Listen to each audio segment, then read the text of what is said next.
Hello and welcome back to this sweet spot here on the Racing Post, your go-to golf tipping show. Bruce Millington has swapped the presenting chair for the golf course this week, so I'm a wild card coming in. Jack Reeve joined alongside Steve Palmer. 3 tournaments to look back on, just the one men's tournament this week, but we've also got the first major of 2021 in the ladies' game to look forward to. To go through all of that, Steve Palmer joins me. Steve, how are you? Yeah, good, thanks. I'm sure you enjoyed the WGC Dell Technologies match play. That was really exciting, wasn't it? You know what? I think there was some good stuff in there, but the TV coverage just missed all of the joy. Yeah. I hate that tournament. I mean, the group stages are dull, and then the latter stages are even duller, aren't they? You're right. The TV coverage is so haphazard over the early stages. You can't really follow what's happening on the TV. And as a punter, what I don't like about it is your player can play brilliantly and lose, or can play awful and win. I think you need lady luck on your side a lot more than usual there. You had 3 players in the group stage. Poor old Ryan Palmer, Xander Schauffele and Joachim Niemann. They didn't lose a group match. They went out of the group stage. I mean, I just think that's unfair. And then you look at Billy Horschel. Well, it's not unfair. It's just a poor format. Billy Horschel, the eventual champion, got absolutely thrashed in one of his group matches by JT Poston. So, you need everything to go your way in the group stages to find the winner of that one. And I suppose that the story of the week was the fact that hardly any of the big players in that tournament sort of got through the first stages, did they? No, that's right. John Rahm was the only one that progressed deep enough, and then he was beaten by Scotty Scheffler. I mean, Billy Horschel was just about backable because his record in Texas was so good. His last win came in Texas, the 2017 Byron Nelson. He was runner-up in the Houston Open before as well. So, you could have got Horschel. I think he's a greens and regulation machine. He likes. When you're churning out greens and regulation, it makes you such a tough opponent. And I think he's on the Ryder Cup radar now as well. I think Steve Stricker would like to have Billy Horschel on his team. So you had a week off last week, Steve, didn't you? Did you tune in to much of the golf, or were you keeping your son occupied? Because the courses are open now, aren't they? Are you going to unleash him onto the course? I look forward to that. But yeah, the courses have come open right at the time when the majors are starting, and you got the Olympics, the Ryder Cup. I'll be chained to my desk, so I think he'll have to go and play on his own. I'll just drop him off at the golf course, see how he gets on. Great stuff. So that was the match play tournament. We also had the Corrales Punta Cana Resort and Club Championship, and there was a lovely story there, wasn't there, with Joel Darman? Yeah, that was a real tearjerker. I mean, the most heartwarming victory of the week. He's a cancer survivor, is Joel Damon. He had testicular cancer, and he toiled on the mini tours for many years. And at the age of 33, he's made his PGA Tour breakthrough. The scenes afterwards, very emotional scenes afterwards. His wife Lona rushed onto the 18th green. I mean, I thought the 2002 Players' Championship and Maureen Perks, you must remember that one. Maureen Perks rushed onto the green to greet Craig Perks. I thought that would never be beaten, but I think on Sunday it probably was. Yeah, they've been through a lot, Lona and Joel, and it was great to see him win. He was a 50-1 winner. I think he might have been popular selection as well because that course suits him well. He has some good course form coming in. And looking at the leaderboard, it was lovely to see a certain Graham McDowell up there. Yes. A return to form for Graham. Yeah, he's a former champion of that tournament. So, again, really suited to the course.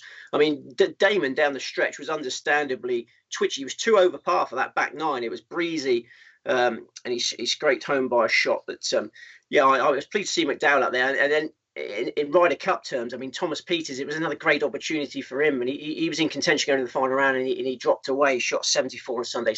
Yeah, Thomas Pieters back is just... Yeah, it's a soul-destroying experience following him.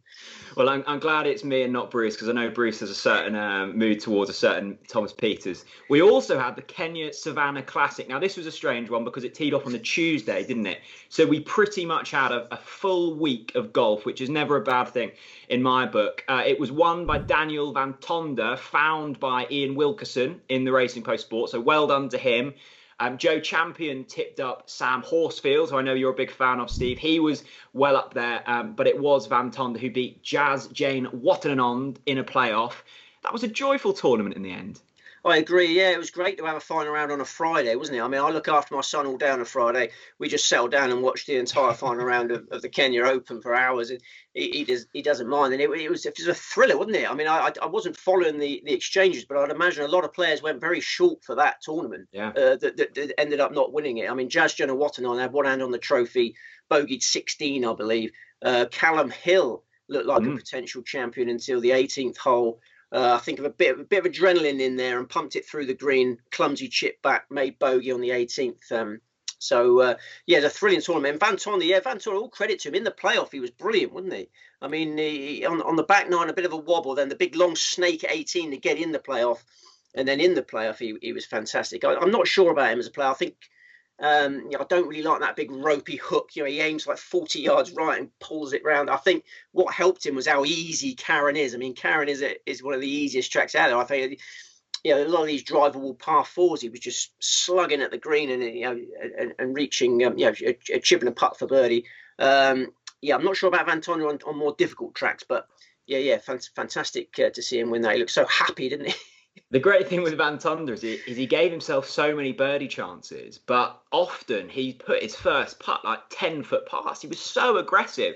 Just a quick word on Sam Horsfield. I know he was a big fan of yours last season, a couple of wins on the European Tour. He's had some horrible back problems, but 2 good rounds in Kenya. And if it wasn't for that shank down 18, where he had a horrible time all week, he would have probably found himself in a playoff. So probably one to look out for. Yeah, he looks fully fit, which is the main thing, isn't it? And he's blessed with immense talent. That 18th hole gave him nightmares. But Sam Horsfield is back in business. And I think Callum Hill is the other one we need to give a big mention for, because during that final round, he was absolutely sensational. He was very close to making 8 birdies in a row in the middle of a final round in contention. He missed a tiddler on the 11th hole, which broke that sequence. And then, as I say, I think it was just adrenaline that messed him up on the 18th. The second shot on the chip, both a bit clumsy. But I think Hill was really impressive and seems destined to become a European Tour champion soon enough. Definitely. So let's take a look at this week's tournaments then. Just the one on the PGA Tour, none on the European Tour. It's the Valero Texas Open, played at TPC San Antonio on the Oaks course. Steve, how many tips this week? 4. Very nice. Take them away. What's your main selection? The main selection is Scotty Scheffler. A lot of punters are ruling out Scotty Scheffler this week, putting a line through him on the basis that he's going to be too exhausted after his match play exertions, runner-up in the match play last week. But I just think that's too simple, too dismissive of his chances. I mean, this is a fighting fit 24-year-old. I mean, you're a very young man, Jack. You around the 24 mark? Yeah, 23. I wouldn't necessarily describe myself as fighting fit, though. Well, your energy levels are high. I know. I've seen you in action around the office, up early, go to bed late. Yeah, don't you worry about Scotty Scheffler. I saw him in his press conference after that. He looked like he could do another 54 holes. He is desperate for this PGA Tour breakthrough. He's come close on so many occasions. And he's playing in his home state this week. He's going to give 100%. He lives in Dallas, so he had a half-hour flight home from Austin.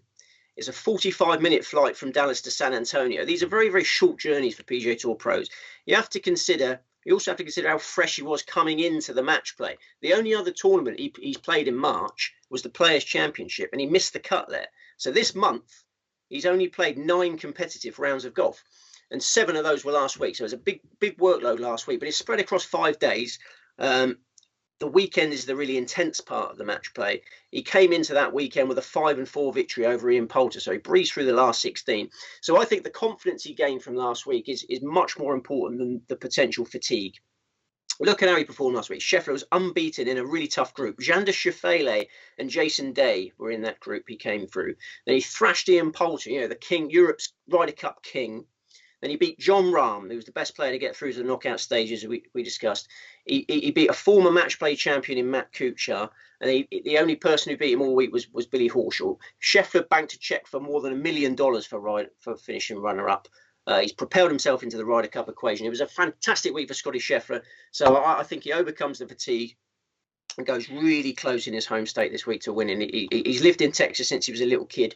He played in the 2019 Texas Open when he was still a Corn Ferry Tour player, remember. He's very new to the scene. And he finished 20th in that, 4 under par round. So this is his second visit to San Antonio. I think he wins. Well, that's a very convincing case. A quick show of the prices. Apologies. Jordan Spieth is the favourite, 10-1. Finau, 12-1. Scheffler, who Steve just mentioned, around 14s. Hideki Matsuyama, 16s. Abraham Answer, 18s. I do also see a certain Siwoo Kim on that shortlist at 28-1, who I know Steve Palmer backers will have loved earlier on in the season. So Scotty Scheffler kicks things off. Who's up next?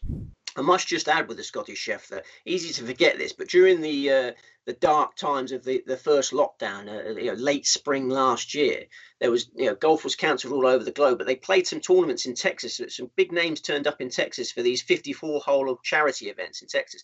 Scotty Scheffler won the first one of them and finished second in the other. So a bit of hidden Texas form there that's easy to forget.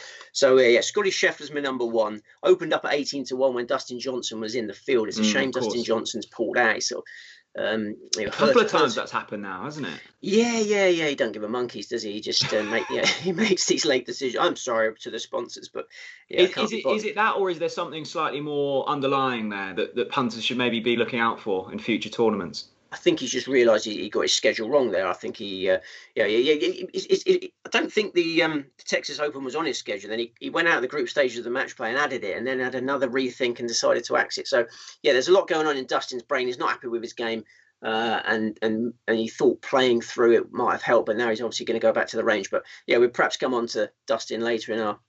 If we have some Masters chat, but you don't have to worry about Dustin Johnson this week. But your next best is Abraham Answer. Abraham Answer, a Texas-born Mexican. You don't get many of them.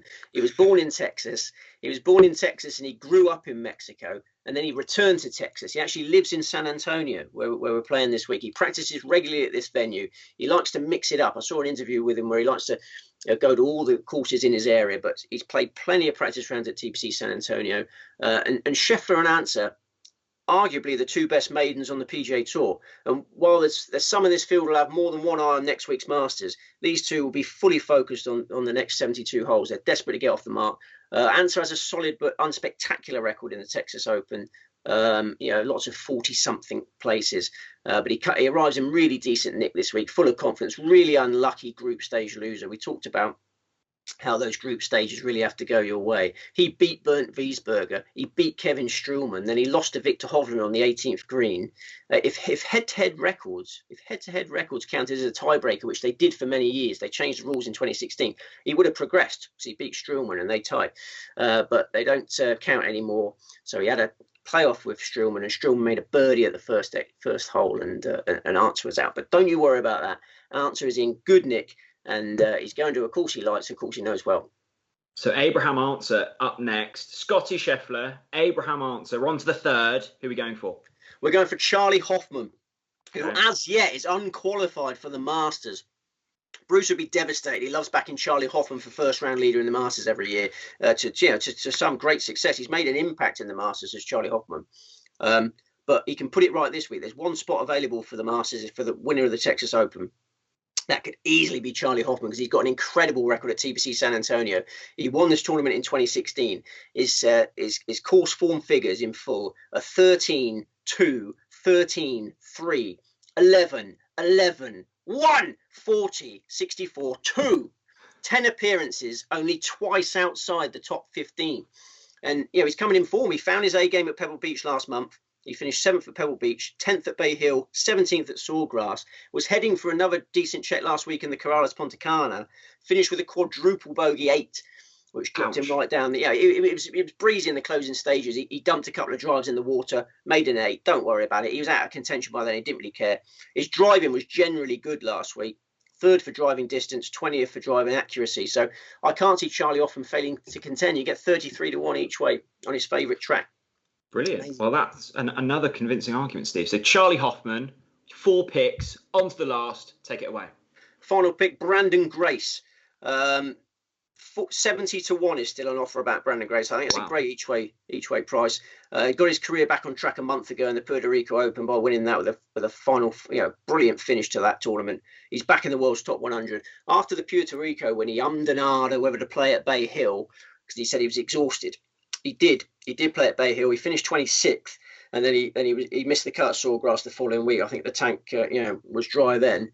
Had a nice break since Sawgrass, freshened up for TPC San Antonio. He's played there 4 times and posted 2 top 10s. The course suits. He likes Texas. He was 3rd in the 2018 Byron Nelson. So, yeah, Grace, an each way bet on Grace, I strongly recommend this week. Wonderful stuff. So just the 4 picks from the top again, just to remind our viewers, who are we going for in the Valero Texas Open? Scotty Scheffler at 16-1, Abraham Answer at 22-1, Charlie Hoffman at 33-1, and Brandon Grace at 70-1. So that's the Steve Palmer portfolio for this week. We also, Steve, have a ladies major to look ahead to. Now, I know you don't often preview ladies golf, but you do have a few selections for this. The first major of 2021, just the one selection, but very exciting. Yeah. Sorry, I mean, there are five majors, the ladies. This is the first of 5 majors. Mission Hills Country Club, California. No spectators allowed in, unfortunately. 6,769 yards, par 72.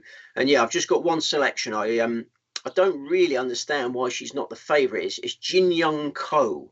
I don't know how much you follow the ladies golf, Jack, but Jin Young Ko is the 2019 champion of this tournament. She's available at a general 10-1. She won that 2019 edition by 3 shots. She's in her prime now, at the age of 25. Been churning out greens and regulation in recent tournaments. She won the Tour Championship by 5 shots at the end of last year, just before Christmas. She's a 2-time major champion. Her form figures in the last 5 majors are 1, 16, 14, 1, 3, 2. Blimey. She's a world number 1. I've not unearthed some unknown here. She's the world number 1. But so what's going on? How come she's 10-1 then? I can't answer that. Inby Park is world number 1. Inby Park is the favourite this week. Yeah. I'm not a massive LPGA aficionado. Someone who is will probably be able to explain why Inby Park is favourite. But for me, Jin Young Ko looks the business this week. Yeah. Brilliant. We've got some Twitter questions, but a lot of people are asking, have you got any sort of cross-tour doubles? So who would you be doubling her up with this week? Oh, there you go. Yeah. Scotty Scheffler and Jin Young Ko. Yeah, that'll pay a pretty penny. Brilliant stuff. Let's get into some Twitter questions then, and we'll have a quick recap at the end. It was Steve Jones who asked for a cross-tour double. So there you go, Steve. Johnny asks, can you ask Steve, do golfers wear brand new clothing and shoes every round they play? Steve, I know you're a bit of a fashion aficionado, aren't you? So I'm sure you know a lot about this.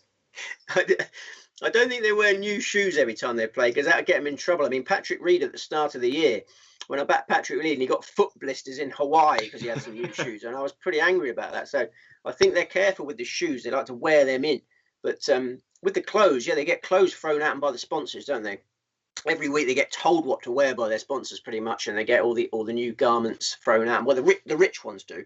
I think the poorer golfers, there are not that many poor golfers these days because the prize money's so good, but the poorer golfers will have to do their washing. But the new ones, the rich ones get new stuff. If you were on tour, Steve, and you had a sort of clothing sponsor, would you be going down the sort of Poulter route of very outlandish clothing, or play it slightly safer? I would demand red shirts every day in homage to Tiger, not just on Sundays, every single day, and I'd wash it. I'd be one of the poorer golfers, no doubt. Overlooking your shoulder, don't you?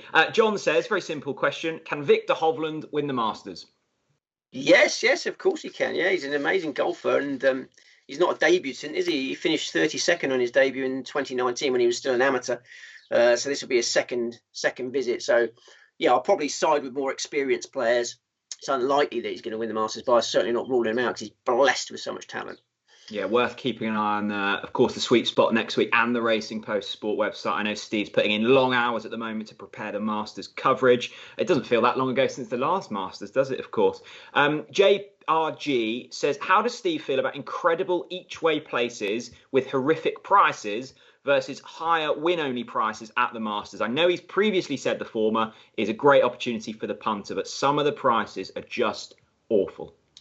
Yeah, well, what I would say to these guys is that it's important to remember the exchanges are out there as well. The win prices on the exchanges are nearly always superior, so you can mix it up. You don't have to play just with the bookie. So you can have your win bets on the exchanges, and then you could perhaps dabble in the top 10 market with the bookmakers. For regulation PGA Tour and European Tour events, the top 10 markets on the exchanges are not full of liquidity. Next week, the world's your oyster next week. for the Masters, the top 10 markets on the exchanges will be full, and you'll get great value offers on there. So next week you can really get stuck in on the exchanges, but ordinarily win bets on the exchanges, top 10 bets with the bookmakers could be the way to go. Yeah, it's very interesting that when, bookmakers are handing out 10, 11 places. I like this question from Nick Ganson. Hello, Nick. He says, does Steve consider age when he's looking for a winner? And if so, what's the cutoff point? Now, Nick hasn't said whether he means older players or younger players. Well, I'm interested. What's the oldest player you've ever tipped up and has gone on to win? That's a great question. I don't know the answer to, but I generally, when players get in their late 40s, I generally start going off them. I mean, Vijay Singh was the classic example of a player that remained so supple, the willowy Fijian, as we like to call him. He was just one of a kind. He was winning tournaments in his late 40s prolifically. Generally, I'm 43 in June. I can already feel my body deteriorating. I had a week off last week, spent most of it just lying down because my legs were hurting so much. You haven't sort of adopted like a Miguel Jimenez warm up then every time you arise, do you? No, I think I just snap a bone if I did a Miguel Jimenez warm up. So I think you've got to appreciate that the body does deteriorate in your 40s. If you can spot a Vijay Singh, I mean, Vijay Singh nearly won the Honda Classic when he was 56. Right. He was in the final group, I believe, of the Honda Classic when he was 56. So it is possible. There are. You've got to take each occasion its merits. But I wouldn't be backing me any longer. Okay. Nick says, might a November Masters suit DJ more than the traditional April? Are there any players you think will be much better suited by the Masters in April again, and therefore we can ignore their performance last November? Good question. I think the November Masters probably does suit Johnson more than the April Masters, but he's massively proven in the April Masters as well. He's tied second there. So I don't think it's the course suitability that's the problem for Johnson. I think the problem for Johnson, as we alluded to earlier, is his game has suddenly left him. I mean, his putting became an issue, and then his driving has become an issue. So he's got putting and driving problems probably from the final round of the Genesis Invitational onwards. And as I say, I think he was hoping for a massive performance last week. I think of all the big players, the WGC match play was most important for Dustin Johnson. He really needed to put in a performance there to restore confidence levels. It didn't happen.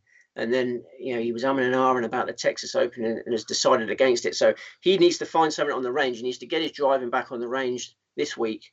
And, I think Dustin Johnson will be a drifter.